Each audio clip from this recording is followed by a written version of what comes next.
গতকালই আমরা আপনাদের দেখিয়েছিলাম যে কি মারাত্মক অভিযোগ উঠেছিল মেট্রোয়ে বাংলা বলায় বাংলাদেশি তকমা দিয়েছিলেন তাকে হাওড়ায় এক মেট্রো কর্মী, তার বিরুদ্ধে এই অভিযোগ।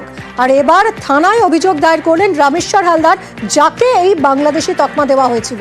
দেবাশিস আমাদের প্রতিনিধির সঙ্গে কথা বলবো। দেবাশিস, রামেশ্বর বাবু এই বিষয়টা, এই অভিযোগ ছাড়তে নারাজ, কিভাবে কি পদক্ষেপে তিনি এগোবেন ঠিক করলেন? দেখো, মূলত আমরা দেখেছি গতকালে ঘটনার পরে কিন্তু আজকে সকালেই মেট্রো কর্তৃপক্ষ একটি বিজ্ঞপ্তি জারি করে। সেখানে তাদের যে কর্মী যার বিরুদ্ধে অভিযোগ উঠেছিল, এই গুরুতর অভিযোগ, সে নির্দোষ বলে কিন্তু মেট্রো রেল দাবি করেছে। ঠিক তারপরেই কিন্তু একটা বড় সড়ো পদক্ষেপ ছিলেন রামেশ্বর বাবু। তিনি কিন্তু হাওড়া মেট্রো স্টেশন যে থানার অন্তর্গত অর্থাৎ গোলাবাড়ি থানায় আজ সন্ধ্যায় একটি অভিযোগ দায়ের করলেন। যেই অভিযোগের ভিত্তিতে তিনি চান যে তদন্ত, যে রেল যেভাবে মেট্রো রেল যেভাবে তদন্ত করছে সেই তদন্ত সঠিক নয়।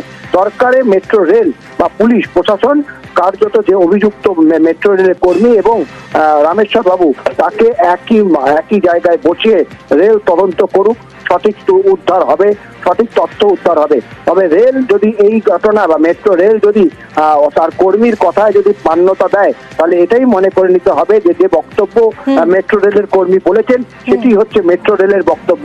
ফলে তিনি চান প্রশাসন এর বিরুদ্ধে কড়া পদক্ষেপ নেয়। অনেক ধন্যবাদ দেবাশিস। আমরা একবার শুনবো রামেশ্বর হালদার, তার কি অভিযোগ, তিনি কি বলছেন। উনি পরিষ্কার বলেছেন যে আমি বাংলাতে কোনো কথা বলতে পারবো না, বেশি বাংলা করবেন না, তাহলে এটা বাংলাদেশ হয়ে যাবে, আর আমি বাংলাতে পরিষেবা দিতে পারবো না। এই কথাটা উনি যখন বলছেন, তার মানে মেট্রো কর্তৃপক্ষ এইটাকে প্রমোট করছে। এটা দায় তাহলে মেট্রো কর্তৃপক্ষকে নিতে হবে। প্রত্যেকটা বাঙালি জাতির মানুষকে আক্রমণ করেছে, ডিনাই করেছে, এটা জানা কথা। তাই আমরা প্রশাসনের কাছে এসেছি, প্রশাসন এইটা তদন্ত করুক। প্রশাসন যদি মনে করে আমরা যদি ভুল বলছি, সাজা হবে, আমরা সাজা মাথা পেতে নেবো। মেট্রো কর্তৃপক্ষ আমাকে আর ওনাকে ওনাকে বসিয়ে কথা বলুক। তারপরে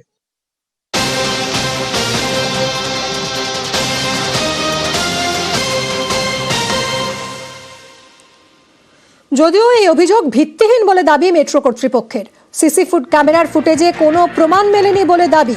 অভিযুক্ত কর্মীর ভালো রেকর্ড থাকায় কোনো শাস্তি নয়, বিভাগীয় তদন্তের পর জানিয়ে দিল মেট্রো কর্তৃপক্ষ।